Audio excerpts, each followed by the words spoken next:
Hey, everybody, it's me, Will. And me, Kristen. Welcome back. It's time for another live recording of Guide to the Unknown. Oh, hello. Welcome back. Oh, hello. Welcome back, everybody. And we're back. Yeah. How Um, is everybody? yeah, what's going on? Anything Yeah. fun, fantastic, interesting? What have you been watching? What have you been doing?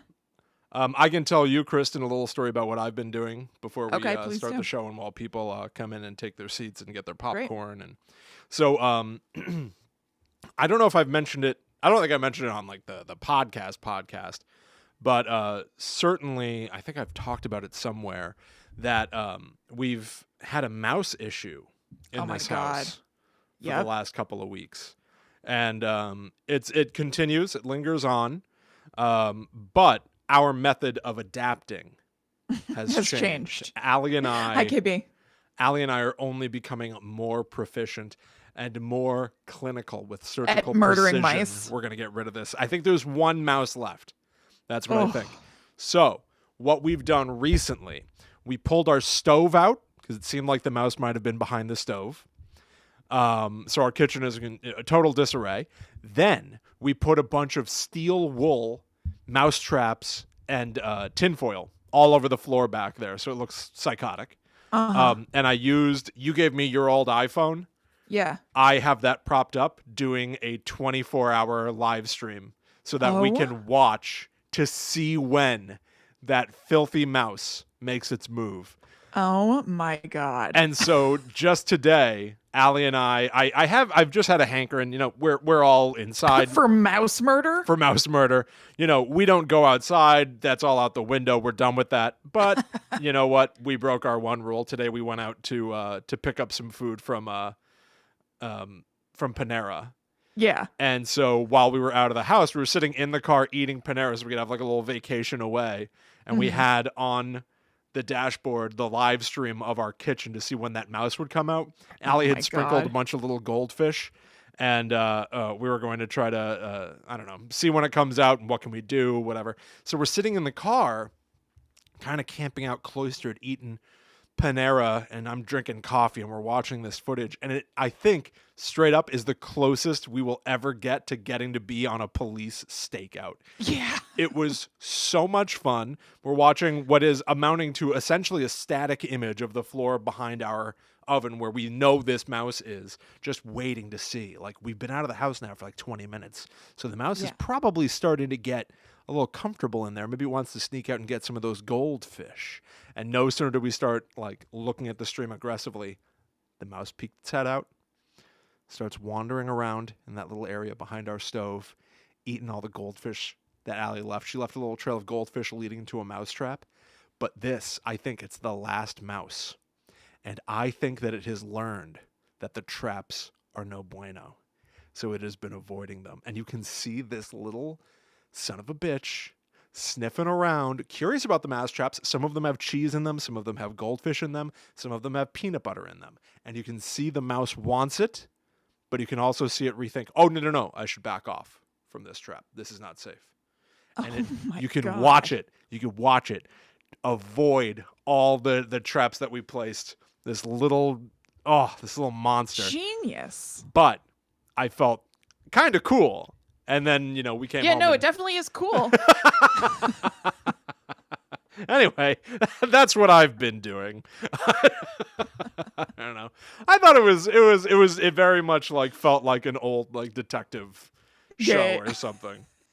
That's but then you would have seen the mouse get it in the trap if it had gone for it. I know. Well, here's the thing. When I'm saying mousetrap, I'm not referring to the, spring-loaded bar that will clamp onto the mouse or anything. Mm-hmm. There are these circular things. The mouse goes in, you don't see anything, and it's over.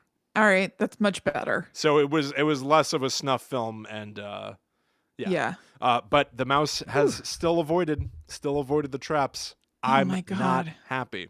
Why do you think it's the last one? It seems to be the same one that appears on our footage periodically. For those Does it of you have just markings tuning that are in, noticeable or something? not really. It's just a little brown mouse. Mm-hmm. So I don't know, but like we have not seen two mice. If that Yeah. makes a difference, you know what I mean? Like Yeah. I don't know if mice have like a lone hunter who goes out to forage for the pack, or what, but we've only seen one mouse at a time, so hopefully it's the last one. Right. Oh my God. That would freak me out. Yeah, it's a little freaky. I'm not I going to lie. guess you just have to, it is what it is. So you just have to live with it. But Oh, we don't just have to live with it. We're going to get that sucker. no, That last mouse is like John McClane. yeah. We are both Hans Gruber. Mm-hmm. So Well, let's hope not. the mouse is Because John McClane wins in the end. The mouse will kill us. That's what Yeah, I'm that mouse is going to throw you off the top of the Nakatomi Plaza. No! A shot of Allie and I being dropped. Being genuinely surprised. Yeah. He was genuinely surprised during that shot. Yeah. They let him go too soon. They did. They said they'd count to 3. They counted to 2. Mm-hmm. What's going on, everybody?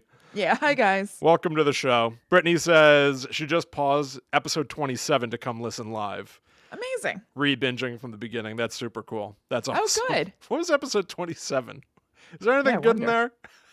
I wonder if you're re-binging, you may have noticed, or you may not have, that the graphics for the episodes have changed. I've been painstakingly going through all of our old videos and changing the thumbnails to be pictures of us and going through and putting the correct tags on them and editing the description of the videos and everything. Really? And it's taking forever. Have you been making new artwork, or are you just No. taking like an image from that episode? Just taking an image from that episode. Wow. Okay. I told you that. I thought you were changing like descriptions to be more SEO friendly, but not the actual images. That seems like a lot more work.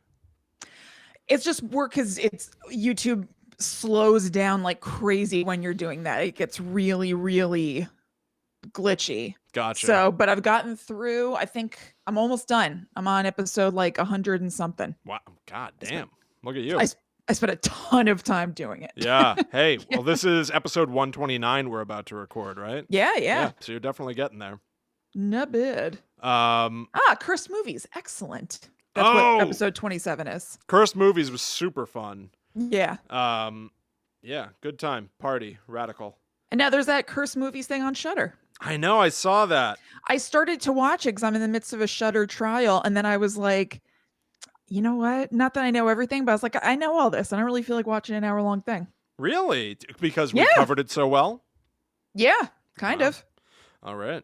Yeah, I mean, honestly, like what we're doing is like, I feel like we're getting such a history. Mm-hmm. You know, it's kind of nice. We're gonna be, you know, the authorities on horror subject matter someday. Not bad, yeah. Honestly, the topic that we're about to cover, and I think we're about to get started in just a minute, but the topic that we're going to do on the show today has been something of like a blank spot, or it's at least showing me more blank spots in my horror history to eventually fill in. Yeah. Interesting. Yep. Yeah. What's going on with you, Raj? What have you been up to? Working on stuff. I've been doing that. I've been working on my own website and writing and videos and stuff. I've been keeping an 8-hour a day Monday to Friday schedule. Wow. Yep. Wow. I'm sick of these. What was it? Mother farting snakes on this Monday to Friday plane? How'd they change that line for snakes on a plane? I don't remember. I don't know. Might have been something like that. I know that it was Monday to Friday plane, which is why Monday to Friday plane. Yeah, which is what made me think of it. But Yeah. I don't remember what the beginning part was. I'm not sure. I've heard of that, but I've never seen the TV version of Snakes on a Plane, if you can believe it. Will and I both also downloaded the Friday the 13th Switch game. That's right. Yeah. Which we'll get to playing eventually. We were going to play last night, but I had a headache, and it turns out that Will did too. Yeah, we're like the headache twins right now. I don't know. I'm getting my period soon, so that's me. Are you getting your period soon? Yeah, definitely. I'm way overdue. Yeah. I'm late. Also, it's for the barometric pressure. No. I'm late. Late. How many shows use that joke? You know? So many. I feel like I've seen it 1,000 times. Gary, I'm late. No, you're not. You're right on time. No, Yeah. Gary. I'm late. Someone wrote that and deserves credit for everybody who copied it later. You're right. They should have gotten rights to it like Jack Nicholson got rights to all likenesses of the Joker. Any likeness to that joke, they should be raking it in. Oh my God, you're right. Hey, Bobby's here. He says, I listened Bobby. to your Scream commentaries. They are wonderful. Very good. proud of that Scream 3 commentary. Yeah, me too. I love it. Hi, Stephanos, Brittany, Bobby, Annalie, Caitlin, Jeanette, Mom. everybody. Mom asking Mom! if the mouse here is wearing a hat. Like Not yet. Fievel? Not yet, but when we put it in its coffin, I'll give it a little top hat to send it to its final reward and style. God. Its final reward. Yeah. Fedora Fugitive says, you know how when you listen to the radio and you hear someone's voice and then see their face, you're like, they look nothing like I imagined. Is that the experience you're having right now? Having? Did I say having? Oh, no. They said actually we look exactly like he imagined or they imagined. You know, Good. I've heard that before. Bobby and I used to do a podcast called Will and Bobby Know Everything. And when we started doing YouTube stuff for it, because it was only an audio show for like a couple of years, when we started doing videos, somebody commented and said, you look exactly how I imagined. Cool. What do I look like that makes me look like my voice sounds? You know what I mean? Isn't that weird? I don't know. I could look like anything, theoretically, if you only ever heard my voice. True. But I guess not. I don't know. I guess it matches up somehow. I guess I sound exactly like my face, and I look exactly like my voice. That's right. Okay. I'm in good shape if you're ready to go, Raj. Yeah. I'm ready to roll. Are you going first or am I? You go first. I'll go first? Okay. Mm-hmm. All right, everybody. We're about to start the show. Thank you for hanging out. Please consider sharing this video while we're live to spread the word, get some more people in here. We've had more and more people the last few episodes, which has been great. So thank you all. We love you all. We hope you're all doing well. Enjoy the show. Yeah, it's all true. Okay. Hello, welcome to Guide to the Unknown. I'm Kristen. And I'm her little brother, William. And today we are going to be talking about horror movie parodies. Anything from TV or movies that takes a previous horror work and references it, spins it on its head, whatever. Yes, this is no laughing matter. Seriously. Except when it is. Some of the least funny things in the world are horror movie parodies. We've never talked about anything more serious. That's probably true. In the course of my research, I know that it's for a whole other episode someday, but I kept coming across scary movie stuff. Oh my God. And I was like, this looks so gross. If I have to see the picture of, I can't remember who's doing it, but them spoofing the Cruel Intentions kiss with the spit string between Sarah Michelle Gellar and Selma Blair, but it's like Anna Faris and somebody's tongues literally tied together.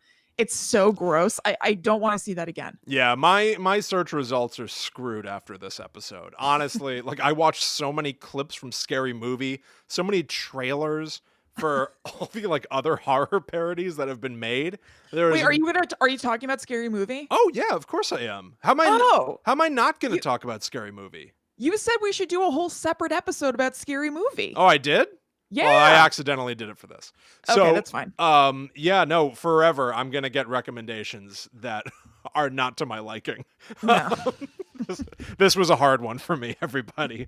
You know what? Mine was smooth sailing. I got to tell you, I had a great time. Oh my God. Yeah, TV was good. All right, everybody. Well, if you're not familiar with Guide to the Unknown, this is a horror comedy podcast that comes out every Friday. We're a brother-sister duo. We talk about spooky stuff, but we have fun doing it. You can follow at GTTUpod on Twitter, Facebook, and Instagram to keep up to date with everything that we've ever done on the internet, including future stuff as it comes out. Make sure you subscribe to this show on Apple Podcasts, Spotify, wherever you like to listen to your shows, and leave a review if you like what you hear by the end of this episode. If you need even more, go to patreon.com/GTTUpod and back us on the Netherworld level. Oh my God, Kristen, you take over. Okay. And if you'd like to get... I'll take over. And so if you go to patreon.com/GTTUpod and back us on the Netherworld Warrior level starting at $4 a month, you're going to get additional episodes of the show. We've got an entire separate podcast that only exists on Patreon. Also, right now, during everything that we're all going through, if you buy some of our merch from tpublic.com/user/GTTUpod, Kristen and I are donating 100% of the money that we make on our merch to Dine 11. Kristen, I think you can describe the charity better than I can. Sure. So 911 is a nonprofit that gets takeout from restaurants and delivers it to the break rooms of hospitals. So it's supporting local restaurants and it's also giving hospital workers really, really nice meals instead of them just having to grab stuff from the vending machine. So it's a really awesome organization and we want to give them as much money as we can. We donated our proceeds last month to them and we want to do it again this month. So if you wanted any of our merch, now is the time to buy it. Go to tpublic.com/user/GTTUpod to get yourself some cool Guys I Know branded stuff and do something nice at the same time. Yeah, and you know what? Further to that point, we're about to start the actual show, but I also want to say this because I think it's not happening for all that much longer. If you review Guide to the Unknown on Podchaser, they're going to make a donation of $0.25 for every single review that somebody leaves and we respond to. So that one costs you nothing, and all of that money is going to be donated to Meals on Wheels. So check for links to all these things in the show notes if you want to check them out further. But yes, review Guide to the Unknown on Podchaser. That's an up-and-coming, they call themselves the IMDb of podcasts. There is no better description than that. Go review Guide to the Unknown. It helps us, and it then means that a donation is being made to Meals on Wheels. Okay. All right. So let's start the show. Also, if you want to get in touch with us, you can email us at gttupod@gmail.com. Yeah, do that. Send us your stories. People have been sending us their own stories. We're going to do listener stories soon, I think. We've gotten some recently, and once we have enough of them, we'll do a listener stories episode. So send them on over there. Yeah. Have you had a paranormal experience? Have you heard your grandparents talk about a paranormal experience? Send us spooky stories. All right. So, horror movie parodies. In my case, horror movie parodies. There's so many things. I want to preface this by saying, like, especially as we're doing shows that are a little goofier and weirder and very sort of like list-based or just like tons of information, there is no way that I am necessarily going to be able to reference every single horror parody film out there. So if I don't mention your favorite or least favorite one, apologies. For the purposes of this list, I made a very specific set of rules for myself. If I'm looking at horror parodies, they have to be parodies of horror films, stories, what have you. So that means I'm not going to be talking about any horror movies that have comedic elements to them. Like Cabin in the Woods has some parody elements, but the film itself is kind of just a fun horror action comedy. Scream has horror elements, but it's not a horror parody, for the sake of example. I want something that is far more like Scary Movie, a direct one-to-one. A horror movie came out, we're making fun of it in this horror movie. So why don't we start right there, because I think it's probably the one that most people would know. Scary Movie came out in 2000. It is a parody initially of the slasher genre of films. So the overall framework of this parody movie is aping Scream and I Know What You Did Last Summer. So that means that like the broad events of the story that happen in Scary Movie are based on those films, and then they can work other parody stuff in. So Scary Movie also has parodies of the Blair Witch. I think there's a scene where Sherry O'Terry is staring into the camera and boogers are flying out of her face. The Sixth Sense, I believe Shorty, played by Marlon Wayans, says that he sees dead people, and you can see his breath, but it's not because he's cold, it's because he's smoking a bunch of pot. Hilarious. The Usual Suspects, there's a character named Doofy rather than Dewey, who is mentally disabled, and so he walks funny in this movie. And at the end of the film, you see his footsteps where he's sort of stepping on the side of one of his feet and then gradually straightens out and walks in a regular, normal, cool guy walk, just like Kevin Spacey at the end of The Usual Suspects. That is so stupid. It's insane. It's insane. It's honestly funny. It's at least funny in concept that that's a thing in a movie. Right. So parodies, it's so hard to talk about this because I'm also, like a major comedy fan. Like most of my writing up until I started focusing specifically on horror were like Bobby and I used to write, pitches for sitcoms all the time. And so like I really love comedy. I'm going to talk about Mel Brooks a bunch in a little bit. Yeah. And like I've heard people describe Mel Brooks's parodies as or like The Airplane. right? The Airplane, the movie Airplane, like the Zucker brothers did, where people described it as you laugh first because it's stupid, and then you laugh another time at yourself for laughing at it. Yeah. That is my favorite kind of parody, where it's so dumb the jokes just kind of live on the screen, and they're almost, each gag is fourth wall breaking because they're so stupid you almost can't believe you're seeing what you're seeing. Yeah, it like forces some self-awareness on you. Yes. The thing about that is that it's insanely hard to do, and like the jokes actually need to be constructed and intentional. And like I'm essentially, in my half of the topic this week, going to be documenting the decline and death of the horror parody on film. Scary Movie arguably is juvenile and stupid and did a lot of stuff wrong, but it also did stuff well enough. It was incredibly financially successful. Oh yeah, what? There are 5, right? Yeah, there are 5. Fingers crossed, there will never be a 6th. I don't see it happening. I don't see it happening necessarily. It's been a either. long time, and I feel like that kind of movie, that sort of parody movie, has sort of died out. But everything is cyclical. Everything is cyclical, but not anytime soon. I think it's too soon for that. Weirder things have happened. I don't know. They all made money. They all made so much money. I know, but I just don't see, not another teen movie too coming out. Yeah, that's true. Here's the weird thing about Scary Movie. So Scary Movie is made by Dimension Films, released by Miramax. This is the same production house as Scream. Scream was originally titled Scary Movie. They switched all through filming. It was known as Scary Movie. It wasn't until filming was just about done that they pivoted and said, hey, we're going to call this movie Scream from here on out. So from a certain point of view, Dimension Pictures, whatever, managed to take the concept of Scary Movie and turn it into 2 franchises that made tons of money. Scream and the parody of Scream, Scary Movie. How crazy is that? I know. And it worked. We were thirsting for it. Yes. We needed it. Yes, but it's as if the Beatles and the Monkees were put together by the same producer. You know what I mean? Like it's just so nuts. I mean, that happens, like NSYNC and Backstreet Boys, and so yeah, it's true. It's true. It happens in the biz. One thing works and they want to keep going. How can we put a tweak on this thing and make more moolah? Yeah, you're right about that.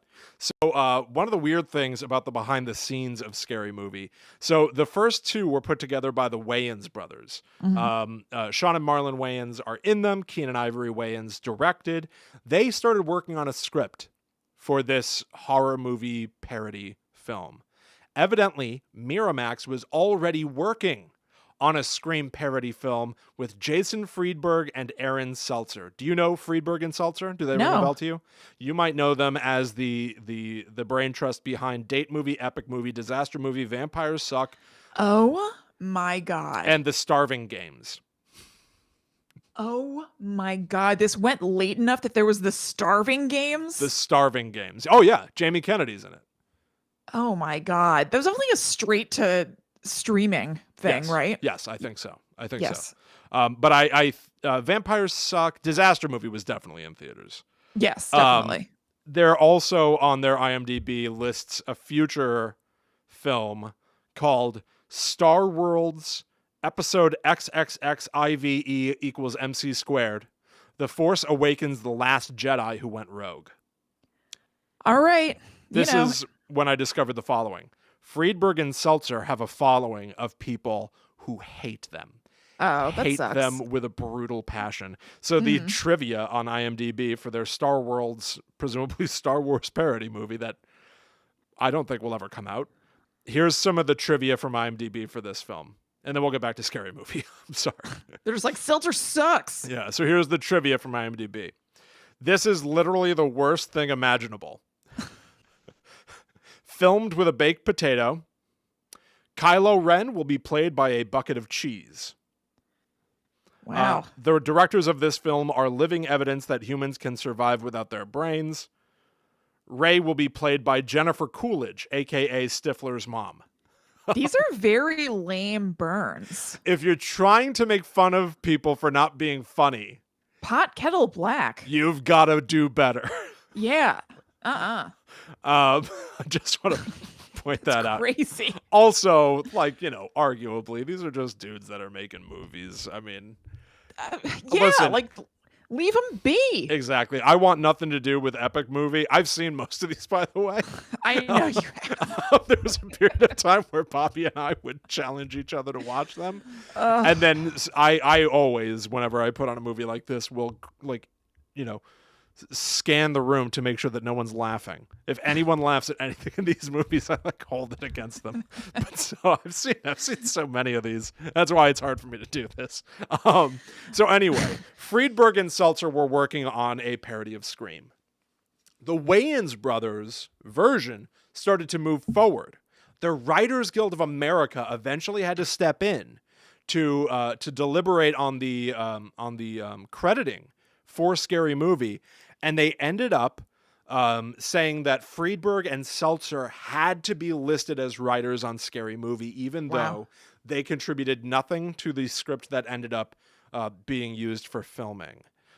This, to me, makes it almost even more insane that they were then able to spin off with, Date Movie. Right. Like, Date Movie is a spinoff of Scary Movie, which their names are on, but they didn't actually have anything to do with. Credits are weird. That stuff happens sometimes, and I don't totally understand it. Yeah, no, I mean, listen, the work was done, right? Like, if they were working on it, then and it ended up, it was two versions of the same idea that merged into a final film. So if somebody was working on it, they deserve. They do. Credit. Yeah. It's just it's weird. Sometimes there are things where somebody's like an executive producer, but they don't actually have a hand in it. Right. So I kind of just mean that in a broader sense. It makes sense to me that these guys have their credit for a Scary Movie. Yeah. So I'm sure they appreciate it. I bet that opens a lot of doors. Yeah, I guess it did. I don't know. To be fair, they also did Spy Hard. With Leslie Nielsen, which I do remember laughing at. Weird Al did the theme for that song. That's why I'm saying, okay, props. You've got to Spy hard. Yes, Spy Hard slaps. Put that on a new poster on the new Criterion release for Spy Hard. They should. Spy Hard slaps, says Chillin' Kristen. That's right. Leslie Nielsen's going to show up in this a lot, I feel. He does. Because Scary Movie changes hands. But so the first movie came out. It did insanely well at the box office. Critical response was mixed, at least. Roger Ebert, this is a quote from Wikipedia. Roger Ebert did not find the film innovative, saying that the film lacked the shocking impact of Airplane, which had the advantage of breaking new ground. However, Ebert did give the film 3 out of 4 stars, saying that it delivers the goods. Generous, okay. So it gave Ebert the good stuff he was looking for. Hey, he giveth and he taketh away. He gave some stars, but he got a little dig in there. Exactly. 3 thumbs. Scary Movie was followed by a bunch of sequels. There's Scary Movie 2, which came out a year later. This pivoted from having, Scary Movie was mostly a slasher. It had like the Ghostface kind of killer knockoff. Scary Movie 2 is far more of a supernatural, paranormal movie. The overall framework this time is The Haunting. So all these people are going for a sleep study in an old mansion. Tim Curry is running it this time rather than Leslie Nielsen, I want to say, in The Haunting movie. Oh, I don't... In The Haunting, Leslie Nielsen's in that? Yeah. The original? The original, yeah. The original, I believe, is Vincent Price. Yeah, I didn't realize that Leslie Nielsen was in The Haunting. Yeah, because there's The Haunting of Hill House. Yeah. Then it became the movie The Haunting. Then it became The Haunting 2000, where it was supposed to be a special effects showcase, but it's actually quite hard to watch. I don't know if you've seen that. No, I haven't. Then it became, of course, Haunting of Hill House on Netflix, which is wonderful. Huh. So Scary Leslie. Movie 2 parodies other horror films like The Exorcist, Amityville Horror, Hannibal. I believe Chris Elliott cuts open Marlon Wayans' head, and Beetlejuice from the Howard Stern Show is in there. Oh my God. Yes, you're absolutely right. I've seen this movie more than any of the other Scary movies, and I've still probably only seen it like 2 or 3 times. Humble brag. This one, when I think of Scary Movie, is kind of what I think of, and then also Charlie Sheen and Lindsay Lohan waking up in bed together. Yes, that is Scary Movie 5. I saw that in theaters. Oh my God. Oh. I don't think I saw it on opening night or anything. Oh. For all I know, you were with me, Will. Give me a break. No, I That was never. a No, joke. no. Don't drag my name in the mud. I never saw Scary Movie 5. How dare you? Really? Yeah, I never saw it. Oh, This is one of the I few don't remember anything franchises about it. where I don't need to be a completionist. I may never see another one of these ever again for the rest of my Yeah, life. I mean, I don't know if I ever saw 3 and 4. I know I've seen 1 and 2 and 5. Reading about 3 and 4, I definitely at least saw bits and pieces of them. I thought they were one movie. Evidently, it's 2. I don't know. They're all a blur. They're all Yeah. like a fever dream. Marlon Brando was almost in Scary Movie 2. Oh my god. He shot for one day on the set of Scary Movie 2. Marlon Brando. What? Yes. But he had to leave due to an illness. Is that footage anywhere? I don't know, but I would love to see it. Coming soon to Patreon, if we can find it. Oh, I would love to see that. I would love to see what he's positioned in front of so we can read his lines. Yeah, I know. Oh my god. After that, they wanted Bill Clinton, who was just leaving office. Yeah. They ended up with James Woods. James Woods is disgusting. He was paid $1 million for 4 days of work. Really? Mm-hmm. He sits on a toilet and flies land on his face. Does it feel like James Woods is such a star that you would make sure you give him $1 million to lock him down for your movie? That's very surprising to me. I guess in the year 2001, yeah. James Woods, I don't think he's ever been A-list. Careful what you say about him. About James Woods? Oh, yeah, he sues for people that make fun of him. He can eat my farts. I hate Careful. James Woods. He sued a guy on Twitter for saying that he uses cocaine Well, I didn't say that. for like millions. Look, you guys can Google and find out why I hate James Woods. I'd love it if you got sued. The opinions expressed by Kristen Rogers Anderson do not reflect Yes, they do. They reflect those on of Guide Will to the Unknown directly. or William Rogers. Will Rogers made me say that. I Mr. didn't Woods, want you were good in No. Grand Theft Auto San Andreas. You were to. fine. No, You were acceptable in that game. no. Anyway, Scary Movie 3, the weigh-ins left. No more weigh-ins. The vibe is instantly different. Here comes Maybe this. that's why I never saw it. I was Maybe. like, no weigh-ins, no thank you. Yeah, no Chrissy. They brought in the Zucker brothers from Airplane. That also then brought in Charlie Sheen and Leslie Nielsen, who joined the cast. This is also where Anthony Anderson first appears in Scary Movie, later to be seen in Scream 4, which I find frustrating that somebody from Scary Movie ends up in an actual Scream movie, but that's fine. I like Anthony Anderson as a person.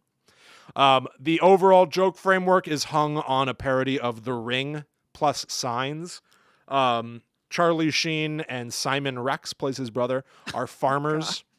And then Anna Faris has a kid and her TV is leaking because The Ring, Samara's in it. Sure. Some of the jokes, the horror movies parodied in this one include The Others. There's Okay. Michael Jackson as the "But I Am Your Daughter" scene. Oh my God, that's right. Other horror movies like 8 Mile with Eminem. Yeah, at a certain point, they just started throwing all kinds of movies into these. Simon Cowell shows up for one of the rap battles in it. The Matrix and Lord of the Rings. So All right. instantly Terrifying. less scary, instantly less a parody of scary movies.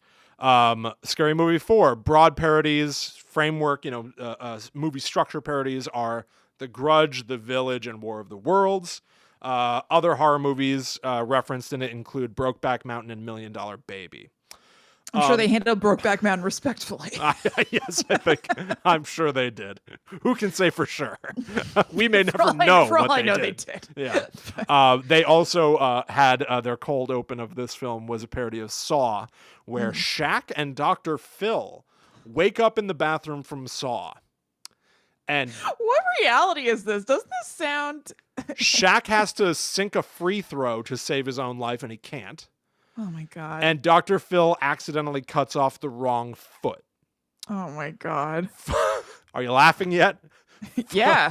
Fun fact about this scene, the production team of Scary Movie 4 so accurately matched the set of the Saw bathroom that later in the Saw franchise, when they needed to revisit the set from Saw 1, they used the set from Scary Movie 4 That's because awesome. it was that accurately built. What a feather in their cap. That's awesome. Honestly, listen, movies are a collaboration amongst hundreds of people. Production team, bam, way to go. Like if none of the actual horror films are done justice or treated with reverence or anything like that, at least the craftsmen who were building things knew how to accurately reference. Yeah, absolutely. That's very cool. Yes, I genuinely find that to be kind of cool. It also means that, you know, Saw 5 or 6 or whatever has a Scary Movie set in it, so sure. Oh god. All right, Scary Movie 5, everybody from before is gone. You lose most of the Zucker brothers. There's one Zucker brother left on this thing. The Wayans are still gone. I found a clip on YouTube called Scary Movie 5 Funny Part 3, which insinuates that there are maybe 3 funny parts of this movie at least. I was about to say, are there only 3 videos in that playlist? Find it hard to believe. I watched a clip. I don't know. The broad framework is Paranormal Activity. Anna Faris isn't here anymore either. She was the main performer in all of them up to this point. She's been replaced by Ashley Tisdale. Wow. Seems like other horror references that happen in here. There are more horror references, honestly. Sinister, Evil Dead, Mama. Then, of course, you know, Planet of the Apes, 50 Shades of Grey, and Medea. So. Oh my God. So that happened. Wait, is Mama that Darren Aronofsky movie with Jennifer Lawrence, or is it? No, that's Mother. Okay, then I know what Mama is. I was getting mixed up between them. I'm surprised they even referenced that. Right, Mama is based on the film Mama. Is adapted from like a YouTube horror short. Right. Like 2 feral kids raised in the woods believe that a spectral figure of Mama is watching them. I think it's produced by Guillermo del Toro, but I never saw it. I never saw it either. I'm just surprised it seems like kind of an obscure movie to me. Right. It seems like a weird one for Scary Movie to parody. Yeah, I guess so. It was pretty big at the time. Yes. Well, it was like people were freaked out by the trailer. Everybody was like, ugh. So I feel like the trailer, if not the actual movie, was very zeitgeisty. Correct. Yeah. And I think the fact that it came from a pretty viral horror YouTube short, which like that was, you know, the Scary Movie 5 came out 2013. I feel like it's been a bit. I'm sure there are still a bunch of horror YouTube shorts happening, but like that was really the era of, you know, David F. Sandberg, who did Lights Out, had his Lights Out short, which became a movie. Like it was the sort of golden age of like horror shorts on the internet. Yeah. And it did kind of take people's attention. There's a really fantastic screen test. Have you seen the screen test for Mama, where there's a performer who's like well known for his like physical performances, I think in primarily Guillermo del Toro things. He's got like contortion kind of stuff. Yes. He has Marfan's and so his limbs are really long. He's able to bend in somewhat unusual ways. There's like test footage of him as the ghost Mama that is so frightening looking. The test footage honestly alone makes me want to see the movie, but I heard so many people complain about the movie that I just haven't. It looks like it'd be too much for me. Too scary? Or uncomfortable or something, in the same way that I don't want to see Hereditary or Midsummer. Right. It gave me the same kind of like, I don't think this is for me. Yeah, not good feelings. Yeah. So let's talk about Scary Movie 6 for 4 seconds. Great. It doesn't exist. I see no reason to think that it will exist. One of the things that I do want to point out, though, is, you know, we are now in an era where prestige horror is sort of the order of the day. And what is more ripe for parody than self-serious horror? That's all I'm going to say. I don't think Scary Movie 6 should exist, at least in the form that it has in the past. Right. That is a good point. But if somebody could do something that's actually funny, right. You're right. Like poking fun at things that take themselves very seriously is fun. Yes, exactly. You know, hopefully lovingly and kindly, like laughing, you know, with them and making it inclusive. Like it's just very fun. Yes. So Mel Brooks in particular, as a satirist Mm-hmm. of horror, really made a case for speaking glowingly and loving what you are satirizing, rather than, you know, just sort of like a lazy, like, oh, this character is farting now. Oh, Borat shows up. Here's Napoleon Dynamite. You know, Yeah, it's absolutely possible to like do something in a loving way, but also find the things about it that are like a little ridiculous. Yeah, exactly. And, Now, but still having respect said it. that Scary Movie 6 does not exist, there are, in fact, fan-made trailers for What If It Did. So if you want to watch those, there are surprisingly many. All right, let's move on to a good film. Young Frankenstein. 1974, Mel Brooks, Gene Wilder, Madeline Kahn. Incredible movie. One of my favorite movies probably of all time. Oh, me too. I love Young Frankenstein. Do you see that I called you Young Willie Stein on Patreon? I didn't see that. No. They did. Oh, I love that. It was in the Tuesday Clues Day. Young Willie Stein. I'll take it. So something that I did not know about Young Frankenstein, which, of course, for those of you who have not seen it, you really should go to see it. It is a parody of Frankenstein, so that's why it's on the list, but it's also sort of its own movie in many ways. And I feel like it is already really exemplifies that feeling of like loving the thing that you are mocking. There's like a reverence for the old Universal monster movies in this film. I feel the sets, old castles, villagers with pitchforks and torches. It is fantastic. But something that I don't think that I knew about it, not Mel Brooks's idea. Did you know that? No, I didn't. It was Gene Wilder's. Oh. Gene Wilder had the thought that, boy, wouldn't it be fun to do a movie where I play Dr. Frankenstein's grandson. Yeah. And what does that mean? How does he view the world and everything? And so here's how Mel Brooks says he became involved. Because he worked on the script with Gene Wilder eventually, but he was not part of this initially. So here's from Mel Brooks. I was in the middle of shooting the last few weeks of Blazing Saddles, somewhere in the Antelope Valley, and Gene Wilder and I were having a cup of coffee, and he said, I have this idea that there could be another Frankenstein. I said, not another. We've had the son of, the cousin of, the brother-in-law. We don't need another Frankenstein. His idea was very simple. What if the grandson of Dr. Frankenstein wanted nothing to do with the family whatsoever? He was ashamed of those wackos. I said, that's funny. And that's how Mel Brooks came to be attached to it. That's awesome. Evidently, Gene Wilder said that he would only let Mel Brooks direct if Mel Brooks agreed not to appear in the movie at all. Gene Wilder said that even when Mel Brooks doesn't show up on camera and directly break the fourth wall, something about Mel Brooks on camera breaks the fourth wall. There's something about the way that he carries himself that's really funny, and I get it. Right? Mel Brooks is such a lovely person. It's like he's looking through the camera at you.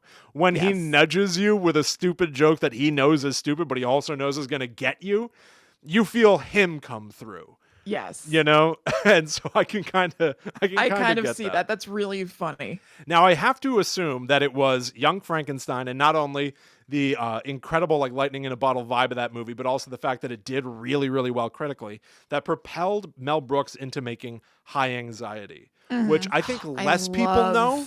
High Anxiety. High Anxiety is without a doubt like a very special movie for me. Yeah. I think that you and I were sort of raised on Mel Brooks to a certain extent.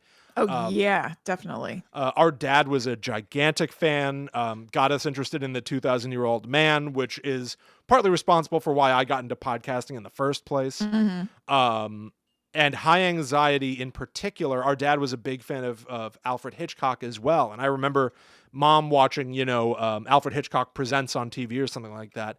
And my knowledge of Hitchcock is actually pretty spotty.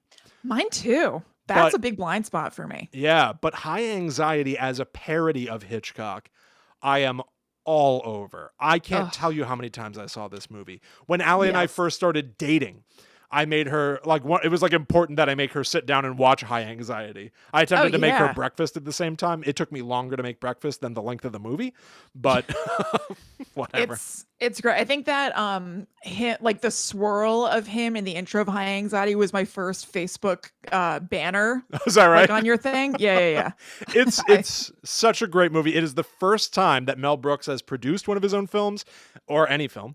It is the first time that he has played the lead in a film, at least with lines. He did a movie called Silent. Talk about date movie and epic movie. He made a movie called Silent Movie.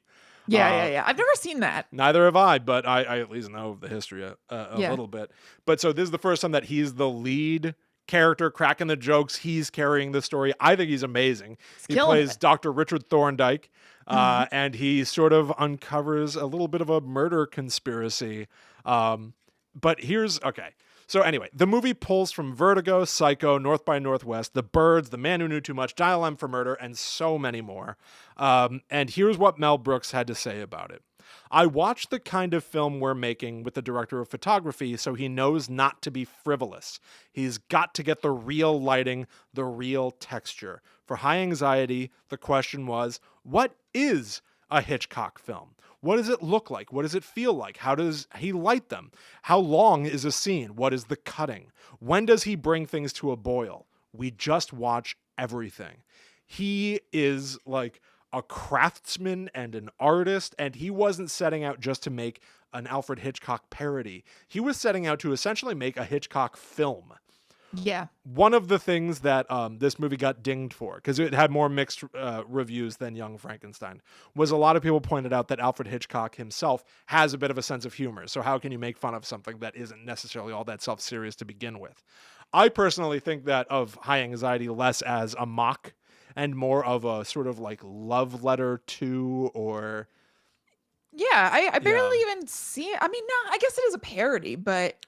It definitely, I don't think it's making fun of, really. Right. It's like a play on. It's like a comedic play on that type of movie. Totally. Yes. There is, to describe any joke immediately diminishes it. But, there's a whole extended thing of Mel Brooks trying to get the bellhop at a hotel to bring him the newspaper. And the guy is lazy. The guy's like 45. Yeah. So the guy is like, yeah, I'll get your paper later. He's like, hey, remember, get my paper. He keeps saying it. And then at a certain point, Mel Brooks is in the shower, and here comes the figure, somewhat obscured by the shower curtain, pulls it back, and now nude Mel Brooks is shocked in the shower, and it's the bellhop with a rolled up newspaper going, here's your paper, here's your paper, here's your paper, stabbing it at him. And the ink from the newspaper is spiraling down the drain like the blood in Psycho. Mel Brooks falls out of the shower and lands on his face, and the camera pulls out from his eye just like Janet Leigh's death scene. But once it pulls out, he goes, that kid gets no tip. It's so good. So stupid. Yeah. Definitely a parody, but like for the sake of fun almost, rather than anything else. You know what I mean? Yeah, it's not mocking that. It's not a takedown. takedown. It's just like, just also doing it in a funny way. Yes. Eventually, scary movies started to feel like a bunch of takedowns or something, or like pointing out the stupidity of. High Anxiety is like a celebration of. Yeah. Oh yeah. Yeah. Yeah. So anyway, all right. Alfred Hitchcock was alive when the movie was made. There was at the premiere of it, or a private preview, I guess, of the movie, Hitchcock walked out of the theater without saying a word at the end. And so Mel Brooks was like, oh my God, he hates my movie. He hates me. Yeah, he hates me. But a few days later, Alfred Hitchcock sent a congratulatory case of wine to Mel Brooks with a message declaring, "Splendid, I wish I had done it." That's so nice. That's great. Isn't that wonderful? Yeah, that's awesome. Mel Brooks would go on to make Dracula Dead and Loving It in 1995 with Leslie Nielsen. Sure did. Terrible reviews. I don't know what to say. Not Peter Stormare. What's that guy's name? Wait, what? Janosz Poha from Ghostbusters 2 is it? I can't think of his name right now. Anyway, it didn't get good reviews. That is such a good name. Dracula Dead and Loving It? Well, yes. Yeah, Dracula Dead and Loving It is a great name.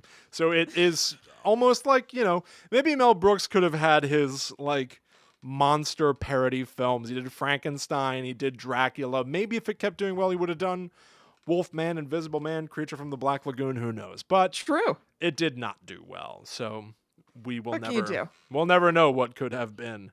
Mm. Real quick, I got to know what this guy's name is. Peter McNichol. Peter McNichol was in, Janos Poha. I can't think of who that is. Yeah. Okay, let's move on to some others that are just like little things just to sort of acknowledge their existence for like the sake of the history of the horror Sure. parody film. There is a movie from 1976 called Murder by Death, which later gave its name to one of my favorite bands of all time, Murder by Death. But so this film was a sort of send-up of whodunits. I think a lot of people commonly pair this with Clue for what it's sort of mocking. But in this case, they took famous detectives and made fun of each one of them individually, from Hercule Poirot to Miss Marple, Charlie Chan, Nick and Nora Charles, Sam Spade. A young Maggie Smith is in this movie, Professor McGonagall, also from Sister Act. It's fascinating to see like early Maggie Smith. Peter Sellers does some racist stuff as Charlie Chan. It's a classic. Fabulous. It's a classic. Yeah. Here are some other horror parodies that exist. There's a movie from 2000 called Pauly Shore in The Bogus Witch Project. Oh my God. Film critic Alex Sandell commented, "How could Pauly Shore get worse? Seriously, how?" God. It's going to be brutal. That sentence is tough. I'm human. I know. I feel like how could Kristen Anderson get worse? I know. Would not be happy. That's a hard sentence if you really think about what it means. Yeah. Bobby Ludbrook called it one of the worst spoofs I've ever seen. And Clint Morris of Movie Hole suggested to take this out to the woods, bury it, and be done with it. That's a really funny bad review, I have to tell you. The Bogus Witch Project. That I like. There is Saturday the 14th, which has nothing to do with Friday the 13th. It doesn't even parody Jason or slashers at all. It's just some sort of a comedic vampire story. What? Yes. It's from 1981. That's so weird. Yeah. Hey, but real quick, speaking of Friday the 13th, Allie and I, for the last few nights, we have been watching aggressively Friday the 13th, this series. It was a short-lived CBS show, very much sort of the what eventually gave birth to the X-Files and Supernatural, like Monster of the Week type of thing. It also has nothing to do with Friday the 13th, the movie, or Jason, or anything. It was suggested by a listener. It is incredible. I have wanted to watch that show for so long and kind of avoided it. Or not really avoided it, but just haven't really made time for it. There was like a giant box set at Best Buy that I finally picked up.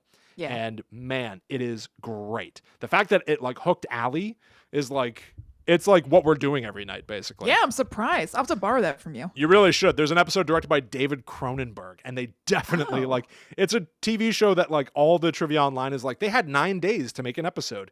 They definitely inflated the budget for David Cronenberg, and he does some definite David Cronenberg stuff in it. It is cool. Super cool.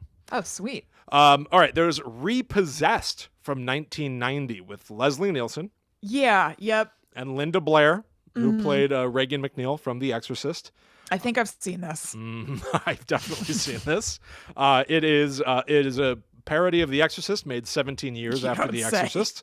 And so Regan McNeil, Linda Blair, plays a girl who was possessed in 1973 and is now being repossessed again, and it's being broadcast on TV. And Oika choika. Leslie Nielsen plays Father May I. It's ripe for comedy. Sounds right. Here's some other crap. There's a movie called Stan Helsing. Tried to watch it. There are movies that go for the overly long, hilarious parody name, such as 30 Nights of Paranormal Activity with the Devil Inside the Girl with the Dragon Tattoo. Oy, oy, oy. French Stewart is in that. And Night of the Day of the Dawn of the Son of the Bride of the Return of the Revenge of the Terror of the Attack of the Evil Mutant Alien Flesh-Eating Hellbound Zombified Living Dead Part 2. Wow. Not to mention, of course, classic film.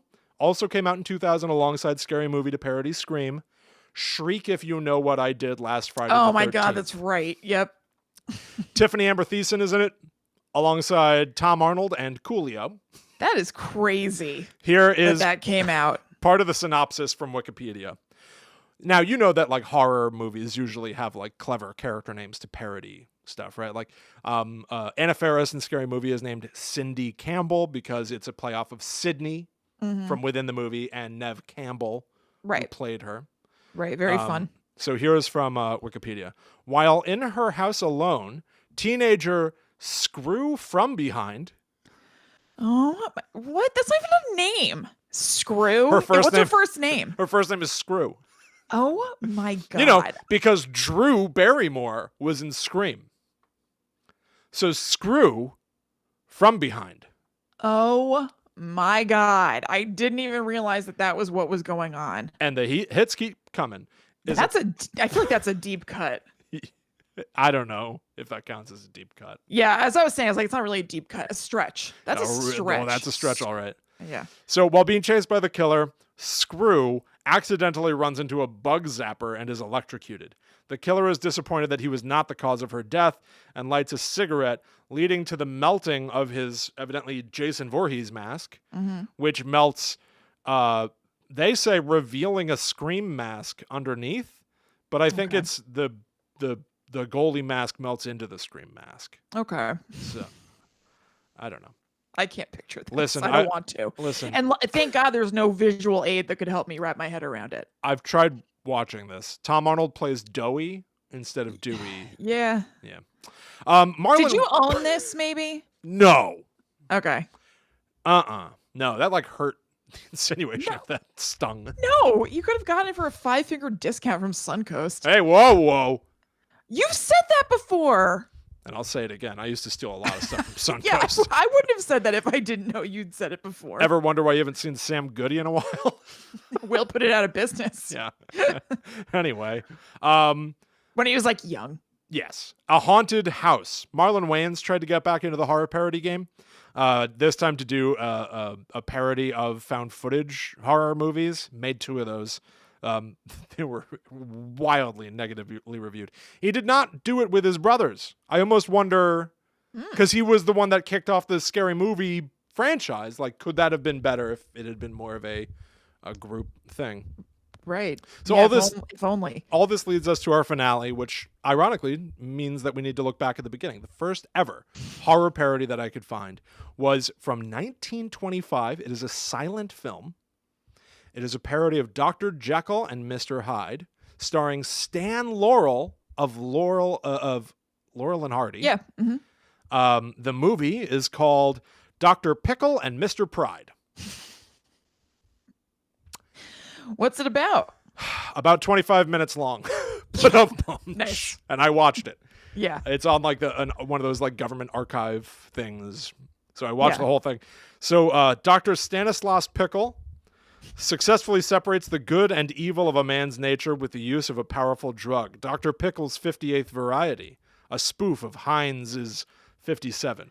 Wow. So all the way back in the beginning, way before, they put the Real Housewives of New Jersey in Scary Movie 5, there were non-horror parodies in horror parodies. Here, wow. In the earliest ever parody of Dr. Jekyll and Mr. Hyde, we also have a parody of Ketchup. Ketchup, yeah. So anyway, he transforms into What a party. I know, it really was. He transforms into Mr. Pride, still played by Stan Laurel. Looking genuinely, I guess he's supposed to be making me laugh. He just scared the hell out of me. I thought he was wearing a mask. He does his Laurel and Hardy sort of like, toothless smile, mouth closed smile face. Yeah. And he's got like a mop head thing of hair to parody one of like the famous depictions of Jekyll and Hyde from the era. Mm-hmm. He terrorizes the town with unspeakable acts, including stealing a little boy's ice cream. He cheats at marbles, and he pops a bag behind a lady's head. Very wholesome. These are wholesome scares. It was 1925. I know. It's a simpler time. His dog is Pete the dog from The Little Rascals. So he's got that little circle drawn around one of his eyes. Nice. And at one point, he accidentally drinks the evil potion And the one thing that made There's me a laugh. Pringle doggy. The one thing that made me laugh at the movie was that people like are knocking on the door because they're like, "We saw Mr. Pride go in here, Dr. Pickle. Where is he?" He's like, "Well, I have not seen this man." And the dog is eating the potion and then steps into the door frame and he's got a wig on. And that sounds kind of funny. Starts biting Stan Laurel's ass. And, I feel like that's like a 20s joke. Yes. A dog biting somebody's ass. 1,000%. That is funny. It was great. It really made me laugh. But yeah, there you go. The origin of the horror parody in film, Dr. Pickle and Mr. Pride. Boy, the font from which everything else sprung. 1 year later, Stan Laurel would pair up with Oliver Hardy. And they would go on to like make like, you know, cinema history and do like 100-something films together 1 year after. So this was Dr. Pickle. His solo work swan song. Yeah. Dr. Pickle. Dr. Pickle and Mr. Pride. Oh, he also Proud legacy. I forgot, before he got bit on the ass by the dog, he also sat on acid and then tied a pillow to his ass. A lot of ass work. A lot of ass work. You know, good for him. There's so much ass work in this short movie. Yeah, in 25 minutes. Yeah. Everything is ass-centric. It was ass central. One-stop shopping.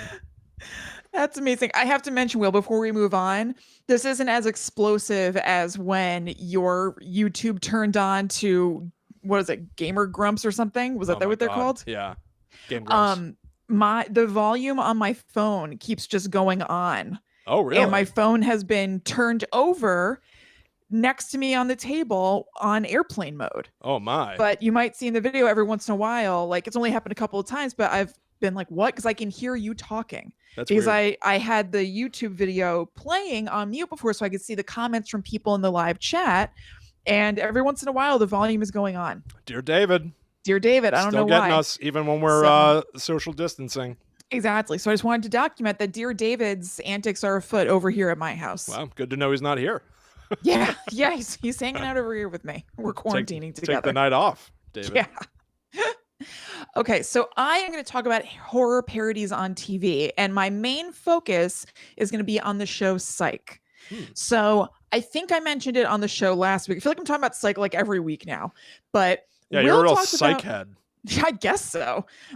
Will talked about Psych in our episode about psychic detectives. It's called Paranormal True Crime is the episode, because the main character in Psych says that he's a psychic and he helps the police that way, even though he's fooling them. He just has like insane powers of deduction, but found telling them he's psychic more believable than that for some reason. So Will mentioned that. I said, or we both said like, oh, maybe we'll watch it. And then I did watch it. I posted about it. And then tons of people messaged us and were like, we love Psych. Psych's the best. You should watch this episode, that episode. I did mention it last week. Comments, personal messages, everything. You got woofed. We got woofed by Psych. So I have been watching Psych. I went back to the beginning of it. I'm only like 5 episodes in or something. But one of the things that people mentioned to me, multiple people in the course of messaging us about it, is that we might like this show because they do a lot of horror parodies. So just kind of coincidentally, we were doing this episode and I was like, why don't I work with what I got? I'm going to do some Psych Googling, see what's happening. And they do have a lot of horror parodies. So I'm going to go through. It's going to be spoiler free. I'm just going to talk about kind of the overarching plot of these episodes of Psych. But that's what our main focus is. And we're going to finish up with a few sketches from Key and Peele, Jordan Peele's former sketch show. Jordan Peele, I'm sure you know, is now a very successful and very well respected and well loved by Will and I as well, horror director who did Get Out, Us, and he's produced some other things. But he's also a comedian, and he had a sketch show with his comedy partner, Keegan-Michael Key. Okay, I'm right. Keegan-Michael Key. Wait, is that right? Keegan-Michael Key. Okay.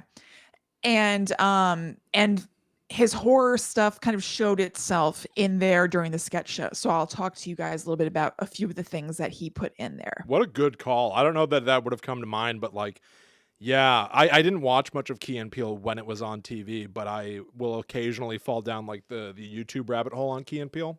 Mm-hmm.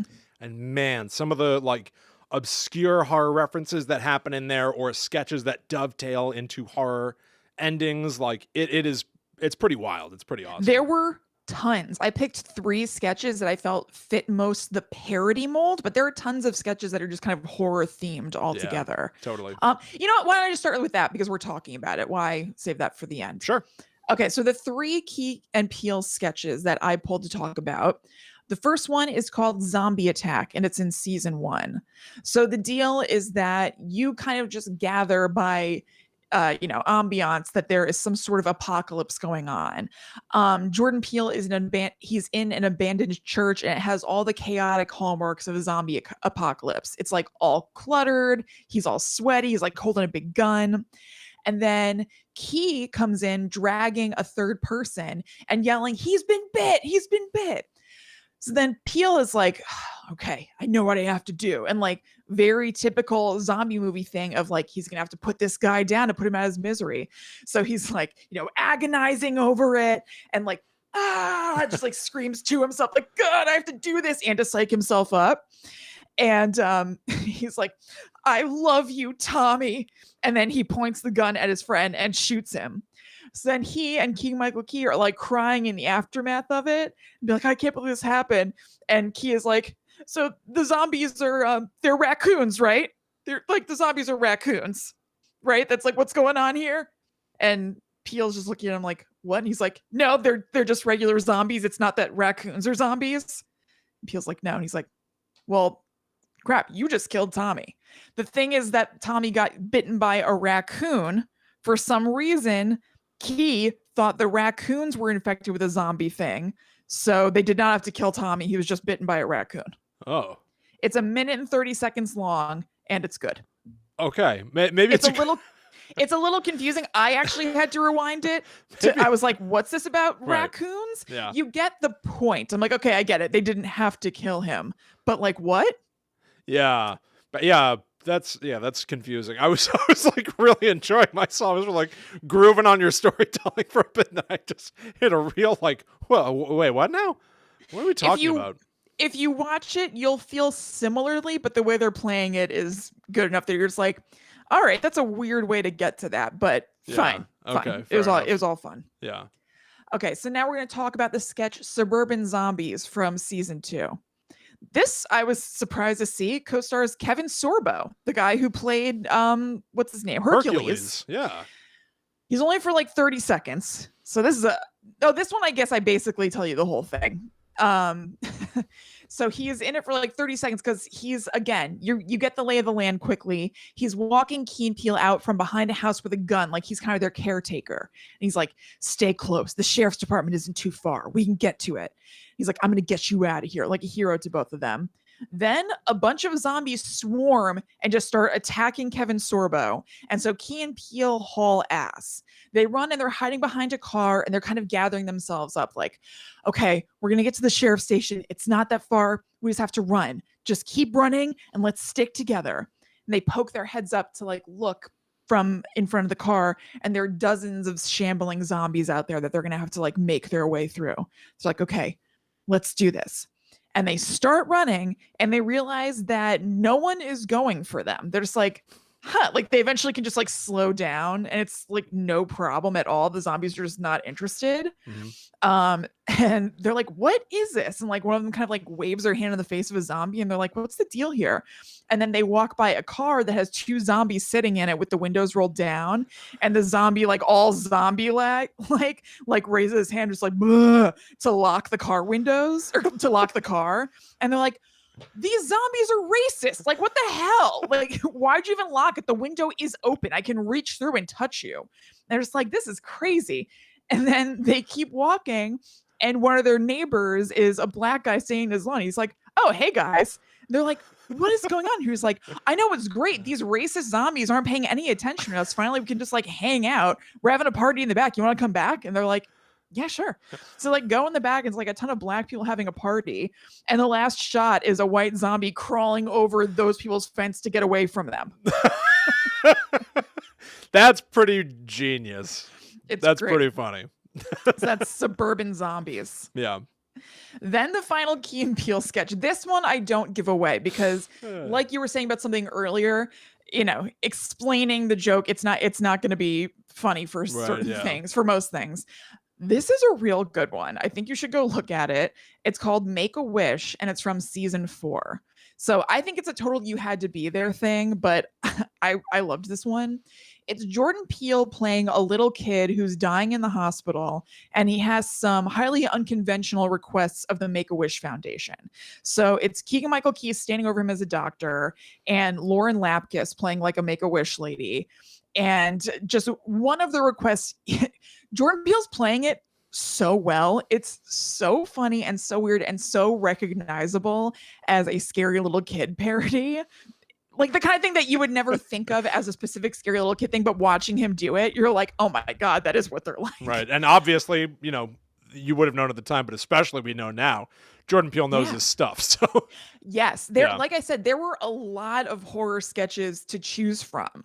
I just picked 3 of them, but there were a lot. He obviously knows his stuff, and he obviously is familiar with the trope of the spooky kid. I thought this one was so funny. So he said one of his wishes he starts out with is, this is a quote, he would like to drown a man in a bathtub, watching as the last breath escapes his body, and then bathe in that water.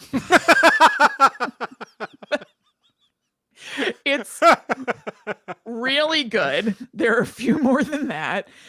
There's also, like the doctor, he is starting to be like creeped out by him, and Lauren Lapkus is like, he's just a kid. Like, what's your problem? But like the doctor gets that he's evil, but it looks crazy to anybody on the outside.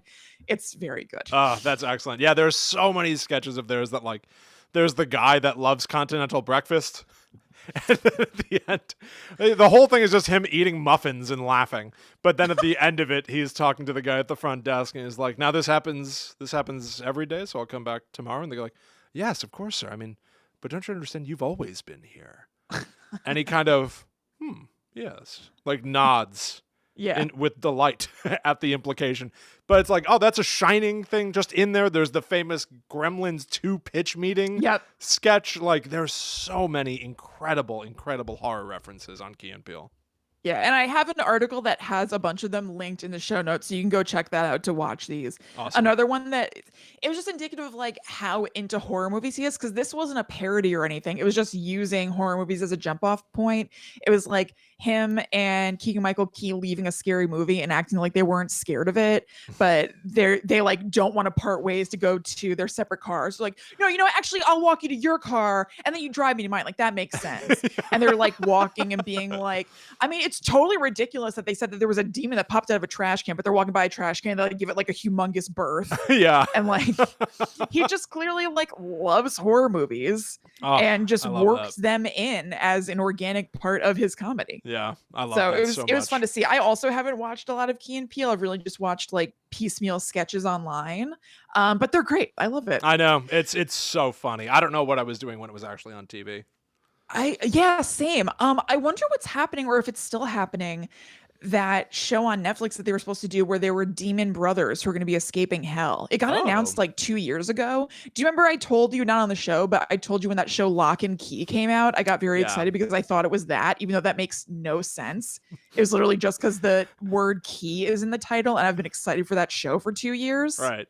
Instead of Key and Peele, it's Lock and Key now. Sure. Yeah, and like why? It's a whole different show that's, not a sketch show, it's fictional. Yeah, Jordan Peele plays Locke. Right. Keegan-Michael Key just plays Key. I got too excited. Whatever. I have a feeling that show's not happening. Nothing has happened with that for a long time. Right. Yeah. Okay, so now let's go into Psych episodes. So this one, like I said, I did spoilery stuff in Key and Peele. This is going to be spoiler free. Basically, it's just plot elements. But this was fun to look over.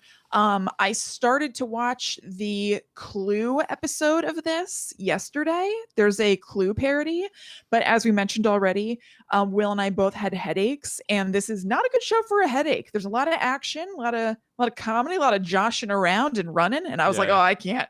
And I turned it off. Was it a parody of the game Clue or the movie Clue? The movie Clue.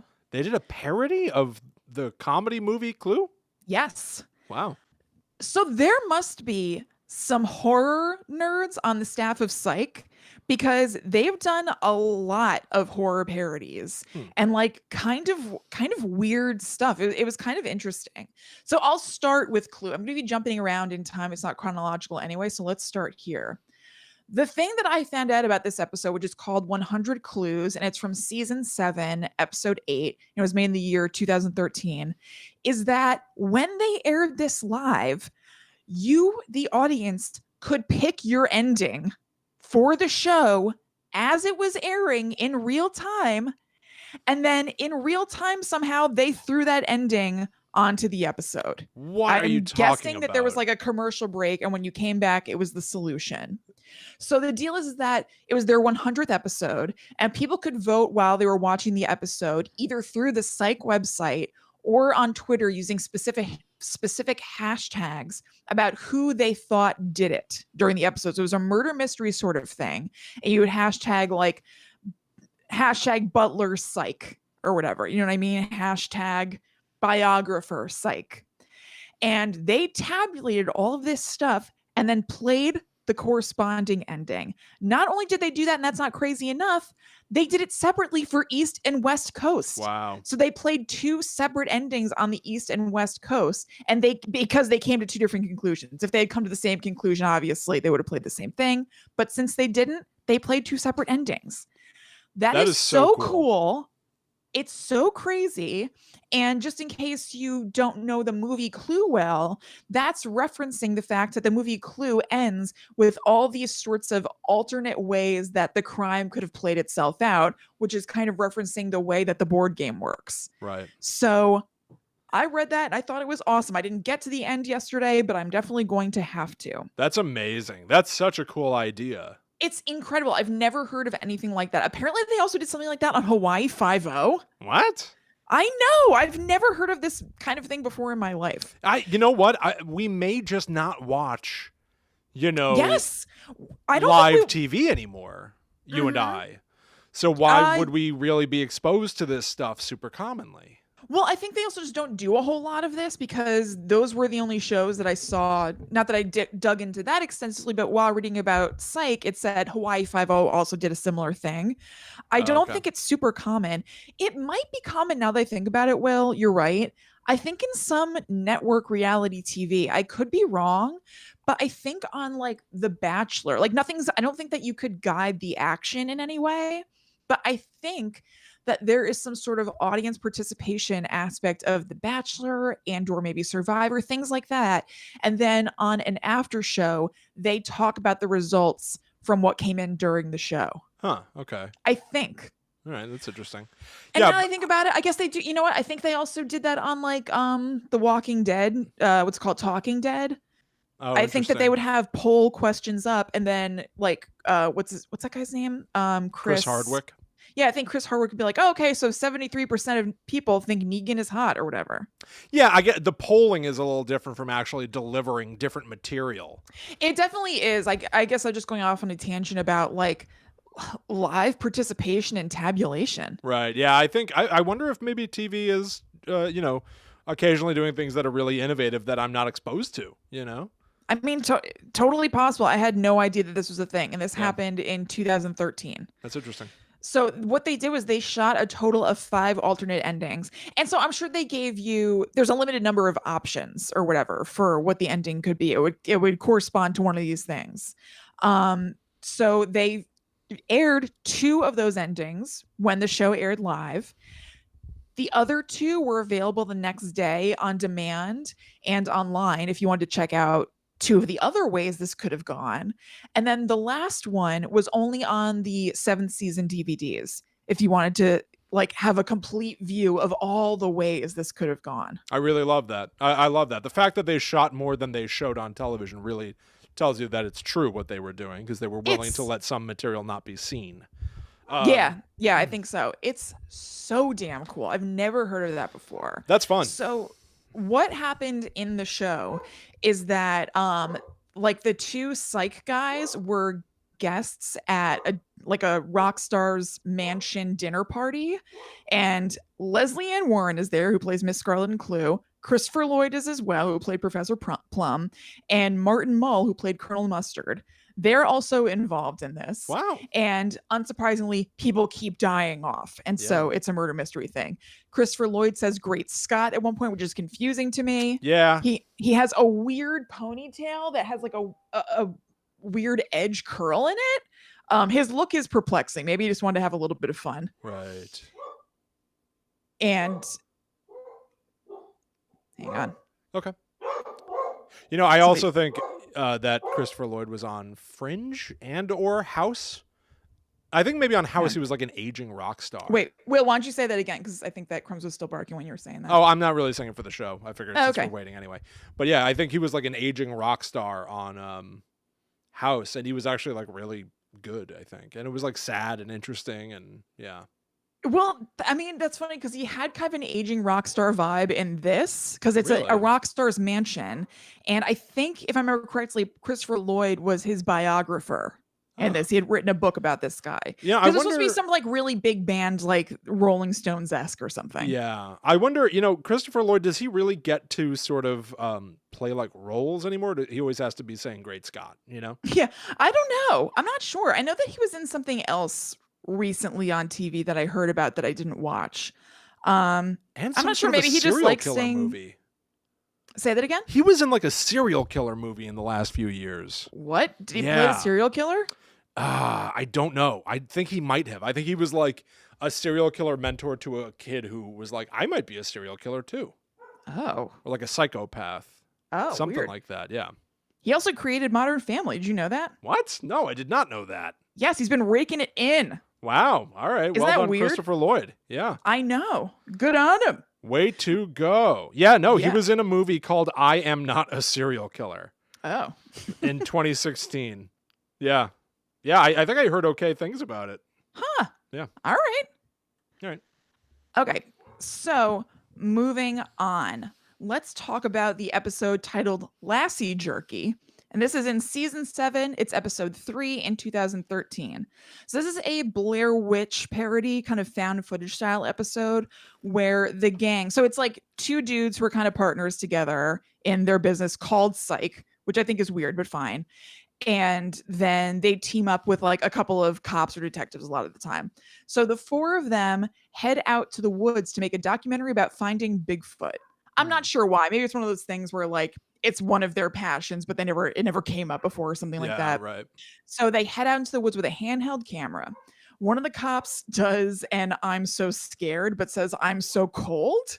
Okay. And it's not even close up on him or anything, but you can just like sense that this is supposed to be a Blair Witch I'm so scared moment. There's a WWE wrestler named Big Show who guest stars. Mm-hmm. And there are potential woods cannibals and woods criminals. Sounds fun. Okay. I just want to mention my info from this comes from an roundup, like an news roundup of the best Psych theme episodes. But then I would Google the name of the episode and the word promo and watch the commercial that aired for each show when it was going to be the next episode up, so that I would be able to get a little bit of a gist of it, but not spoil things too terribly for you guys. Yeah, get some of the flavor, yeah. That's right, some of the real-time flavor. So now I did watch this episode. This is what kicked me off. There is the episode Dual Spires, which is season 5, episode 12 from 2010, and this is their Twin Peaks parody. So in this, they're finding out who killed Paula Merrill instead of who killed Laura Palmer. So Gus and Sean, the two main guys, go to a town called Dual Spires for a cinnamon festival, which I find very funny. What? So this is the first episode of Psych I ever watched. I was like, okay, let me see this like standalone episode. Yeah. It's very goofy. And anytime they talked about anything having to do with the Cinnamon Festival, I kind of found it funny. And then when I went back to the very beginning, the first episode, this Dual Spires episode, season 5, I believe in the first episode, they talked about how they wanted to go to a cinnamon festival. Oh, wow. They didn't say that the town they're going to is Dual Spires, but they mentioned a cinnamon festival. And I was like, my God, they've been laying the groundwork for this the entire time. Wow. It was just like a joke that they had always had in the writer's room for some reason. And then when they wanted to do the Twin Peaks thing, they're like, maybe the Cinnamon Festival is in dual spires. Is it time for us to finally go to our cinnamon festival? Use our secret weapon. Right. So they go to this town for the Cinnamon Festival and they get wrapped up in the murder of a teenage girl. It is packed with Twin Peaks alum and tons of references, using their names from the show so that it's clearer for people. From the show Twin Peaks, Bobby, Audrey, Laura Palmer, Leland, the Log Lady, that guy Harold Smith, who was the guy with all the orchids in season 2, and the mayor's wife Lana from season 2 are all in the episode. Wow. And the references that you would think, there's like weird dancing and they have kind of jazzy music. They remade the Psych theme song with Julie Cruz to make it all Twin Peaksy. It's crazy. That's And really cool. it's really cool. And so apparently the guy who plays the fake psychic, who plays Sean, I can't remember what his name is in real life, is like a huge Twin Peaks fan. That's cool. And it was like a big deal. It seems like he was one of the people who spearheaded it and like called people up from the cast through connections. It was like, will you come and do this? And so I can't imagine how exciting it was. And I want to mention, I find this adorable and funny. Instead of apple pie and coffee in the episode, they all are ranting and raving about how good the cinnamon pie is and the apple cider. Cinnamon pie. They're there for the cinnamon festival. Wow. I bet it's like a cinnamon sugar pie, and I bet it's delicious. I love cinnamon sugar. Okay. Maybe it's like that pie, goober pie. Have you ever heard of that before? Yeah, I've heard of goober pie. It's basically pecan pie, but just without pecans on top of it. Right. I wonder if it's like that, but just like very cinnamon forward. Yeah. Hey, ever heard of goober grape? Oh, have I ever heard of goober grape? Have you read the reviews for goober grape? Yeah, I have. Can you believe we've both gone to smuckers.com to read the reviews for goober grape? Do a search for Guide to the Unknown Smuckers in YouTube, and you'll hit a bonus episode of Will and I reading reviews on that site. That's not Patreon? That's just out there? Yeah, it's just out there. Oh, wow. That was one of the things I just went through. That's the good work you've been doing, is going back to our goober grape review to make sure it's search engine optimized. And has the correct keywords. Incredible. Incredible work. Oh, thank you. Okay, so now let's talk about the episode Nightmare on State Street. This is season 8, episode 9, made in 2014, and unsurprisingly, it is a Nightmare on Elm Street parody. Nice. So this was the penultimate episode, the second to last, of the entire show, and it's pretty star-studded. They were flashing some people in the commercial promo and being like, this person, that person. I was like, I don't know who these people are. It was like Sutton Foster, who I know is an actress, but I think that she's just on, I shouldn't say just on, I think she's on like another USA show that I don't watch. Right. So it's like a lot of people like that who I was like, I don't know who these people are, but I did know Bruce Campbell. Wow. And Felicia Rashad, the mom from Fresh Prince. Oh my. What's Yes. Bruce Campbell doing on a Friday the 13th show? It was Nightmare on All right, Elm Nightmare Street on show. Elm Street. Yeah. Just horror. They probably wanted to get like a horror person in there. He plays a character named Ashford Simpson. Okay. So Ash. Right. And apparently some of the makeup in the episode is meant to be a nod to the Deadites in Evil Dead. Okay. Well, in Evil Dead 2, there was Freddy Krueger's glove. Oh, that's right. Okay. Mhm. So So- there's a little bit of crossover. Yeah. Okay. The episode is basically all about Gus having tons of nightmares. And apparently from what I read, it's like really weird and twisty turny and like, what is this even about? But I think just a bunch of like horror nightmarish sort of stuff. And in the commercial, you see Felicia Rashad get eaten by a giant plant thing that comes out of the sink. And then Gus, who's played by Dule Hill, screams. I noticed in these promos, this hasn't really happened in the actual show yet. A big gag on the show, I shouldn't say big gag, happened a couple of times. And it's something that, I'm privy to, is somebody screaming with a very, very high pitch. Ah. Mm-hmm. Yeah. So Gus screams with a very high pitch when his mom gets eaten by a thing. And I was like, see, I'm in the right place. Yeah. Our Interesting. Guides to the Unknown listeners and viewers haven't steered me wrong. So no Robert Englund in the One of my Friday- favorite gags. on the No. Nightmare on Elm Street show. Turn on the dehumidifier. I must apologize. Alexa, stop. Sorry, that was my assistant. Okay. I want to leave some silence for editing. Thank you. Okay. Yeah, it's like an hour and 20 minutes in was Okay. the first thing, and now 128 How about. the F long have we been recording? We're almost Okay. done, I'm sure. Yeah. Yeah. Okay.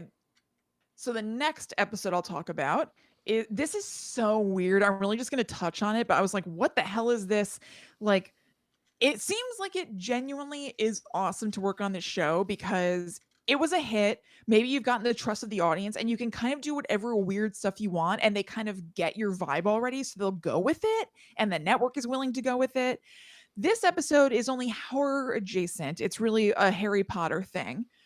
But it's a Harry Potter / Guy Ritchie like gang dude movie What? episode called Lock, Stock, Some Smoking Barrels, and Burton Guster's Goblet of Fire. Wow. Okay. Wow. Shriek if you sounds- know what I did last Friday the 13th. Yes, definitely. It sounds so weird. So Yeah. this was a season premiere, the season premiere of episode 8 in 2013. The boys are in London because Sean is going undercover for Interpol and there's a crime going on, but Gus is determined to make it to PotterCon. So Okay. I'm guessing that the crime thing is kind of the lock, stock, and 2 smoking barrels deal.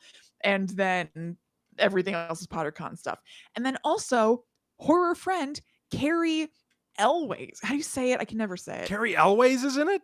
Yes. Wow. In a recurring role, he apparently plays an art thief named Pierre Despereaux.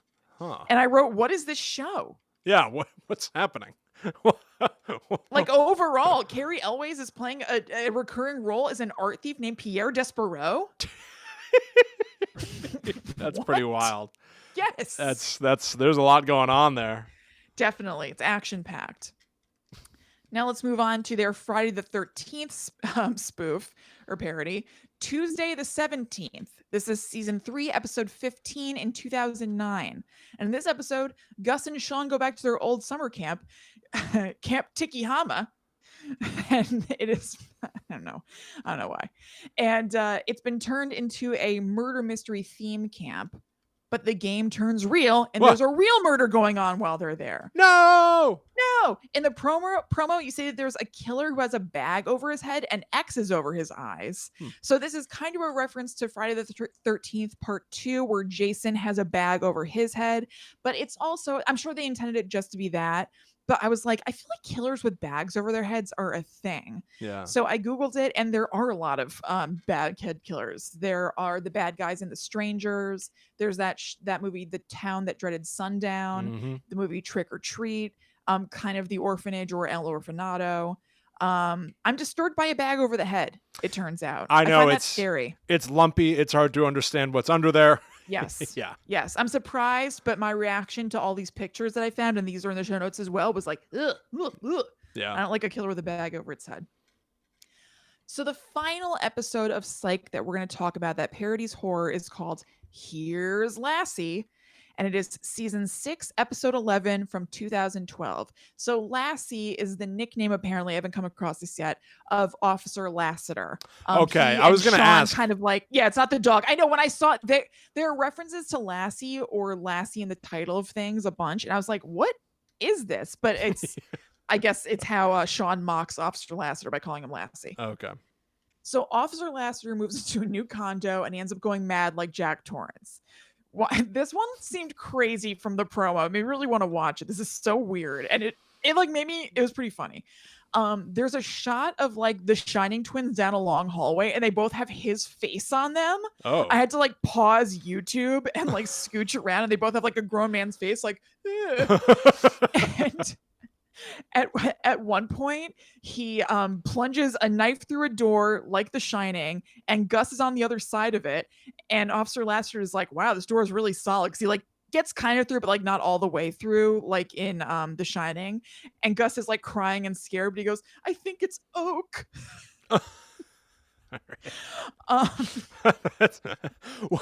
What is this show? Is this show a comedy? Yes. Okay. Here's the thing. I had to get with the program a little bit because I didn't realize, I don't know what they market it as. I was like, okay, this is a mystery show that has some like goofy elements. Characters welcome. Characters welcome. But as I'm watching these episodes, I like it, guys, and I'm gonna keep watching because I genuinely like it. But I was struggling a little bit. There's a lot of comedy, and sometimes it's not always my taste, but it's still always fun and pleasant. Mhm. And so around like episode 4, I was like, oh, you know what? This is a comedy show where a mystery happens. Like, I need to sink into that and not Right. so much that it's a mystery show. Yeah, it was paired with Monk, you know? Yeah. And Mhm. Monk is, I think, it tries to walk the line of detective show and comedy and maybe falls a little more detective, I want to say. Mhm. Maybe Psych is the counterpart to that. It's It a little might more be. comedy. Yeah. Yeah, I mean, there's still mysteries going on, everything to keep me intrigued, but it definitely is more comedic. But once I wrap my head around that, I'm like, okay, it's comedic. It's not always gonna make me slap my knee, but sometimes it does, and it's always just like pleasant and like Right. I like it a lot. Okay, so in that same Here's Lassie episode, they throw in some other horror references. So similar to during the Nightmare on Elm Street episode, them having like Deadites and Bruce Campbell. And The Shining episode, there's a pregnant girl named Rosemary. So kind of a Rosemary's Baby thing. And she's played by Valerie Curry, who was in Blair Witch from 2016. Hmm. So I'm sure that wasn't, oh no, it wasn't even out yet. This came out in 2012. Interesting. Blair Witch came out in 2016, but it's just something I noticed. Yeah, yeah. And also, Gus and Sean dressed like Ghostbusters at one point. So they're really packing it in. Okay. Yeah. They're having fun. Mhm. They're having a good Yeah. time. They're having a great time. And so, just like they packed it in, I think we pack it in Oh, yeah. here at the end of the show. Yeah. And we certainly have packed it in. I Oh feel like my we God. covered a lot of ground in this episode. We really did. You're not kidding. The horror parody really as like a sort of like genre unto itself. Yes. I mean, there's just so much stuff. There's I- too much stuff. Yeah, I didn't even touch on like Treehouse of Horrors. There's way too much there. I True. Googled it to see if I could cover something in a quick way, and I was like, nope, I've got enough here already. There's a ton of stuff. Yeah. And that's great. That's enjoyable. I love seeing horror pop up. It's always welcome to be like, oh, they're doing a Shining thing. Yeah. Even if I don't like it in something, I'm like, oh, I know this. This is like my friend. Yeah, friend my is here. friend is here. Exactly. Yeah.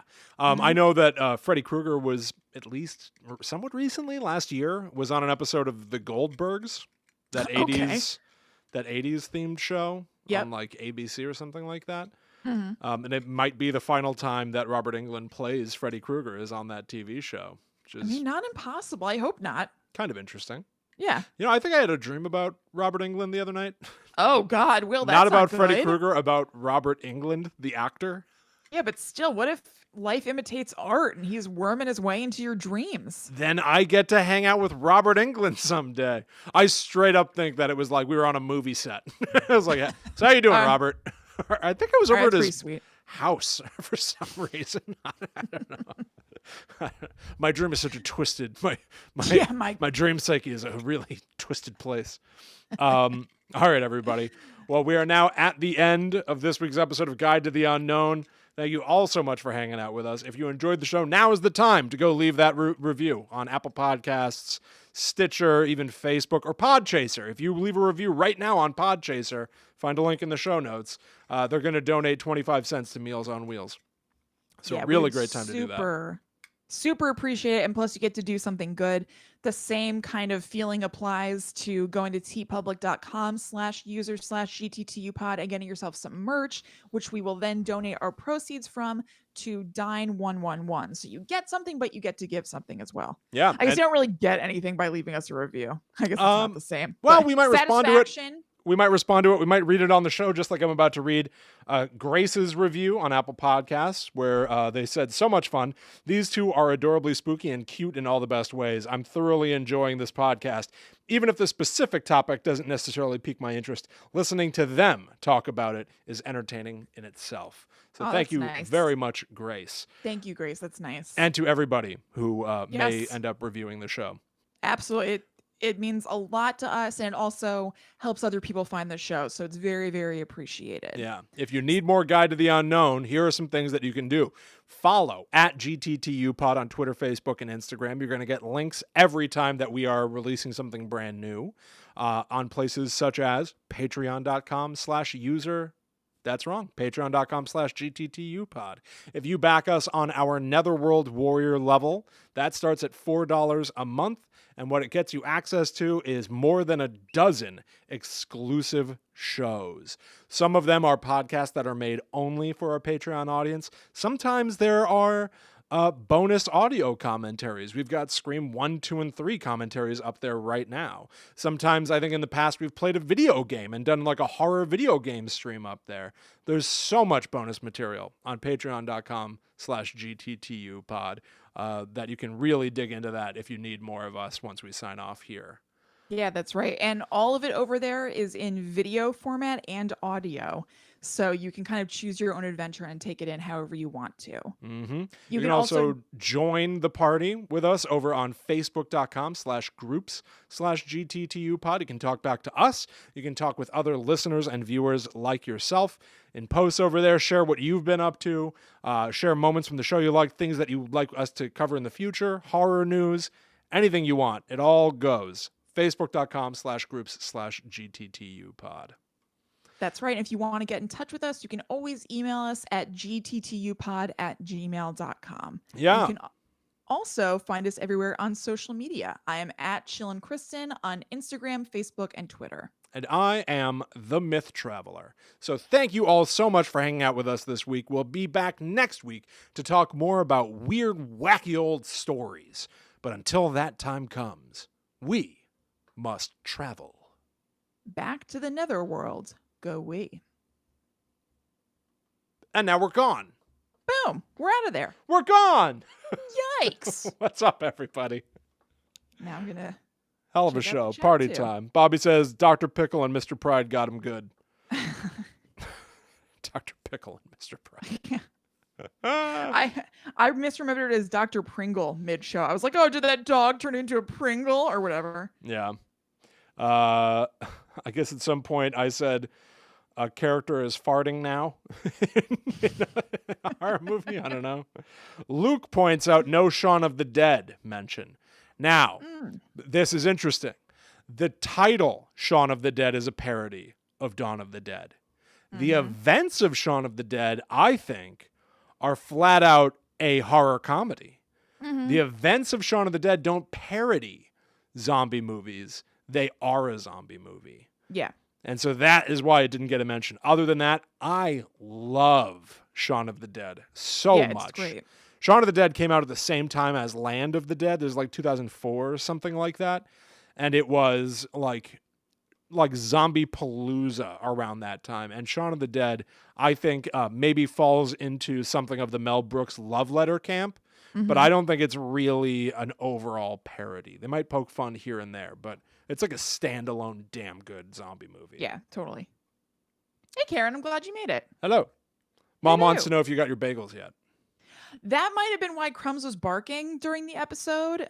Somebody rang the doorbell with a delivery, I'm sure. So that may have been the bagels, Mom. Could be the bagels. That means Thank you that very Crumbs already much. ate them all. Yeah, yeah, probably. Michelle says she would Okay. love to see the SEO that you've inserted into the Goober Grape review. That one, actually, I didn't have to touch too much. Really? We did a good No. job? hmm All right, good. Yeah, it wasn't really anything too crazy. Our Goober Grape review didn't need much work. That's what you're saying. It's pretty perfect. I think so. Yeah, it was just like tweaking show descriptions to like bring keywords up higher in the thing, make sure our faces are visible in things, make sure the keywords made sense. It's not like deep SEO. Gotcha. But I did look at the Goober Grape thing to Yeah. make sure that the tags were correct. So I guess I put like Smucker's review. Hashtag Smucker's review. Hashtag PBJ together. Finally, at last. Just in case anybody else has a YouTube channel who's watching this, I just downloaded this thing called TubeBuddy, which is free. There's a paid version though, but I'm using the free version right now. And among other things, it gives you keyword or tag suggestions. So like if I started to type in like Smuckers, there might be an autofill option that's like Smucker's PB Goober. And so I click that and I insert it. And it's like Smucker's PB Goober review, like all these iterations. Oh my God. So just in case anybody wants to check that out if it's useful to you. Wow. What if we end up getting what if that becomes our highest viewed video? I know. And we have to turn into an all peanut butter review channel. You know what? Worse things could Might happen. Quick I question. like peanut butter. There's a lot of textures to explore. Annalie in the chat asks, what do you think of the comedy apocalypse movies? And I want to, like what, Oh, for example? do you mean like what the hell's it called? Like disaster movie kind of thing? Or yeah, that's what I was trying to think of. is there something else that you're referring to? Just get a more specific thing. If you're referring to disaster movie, I did not like that.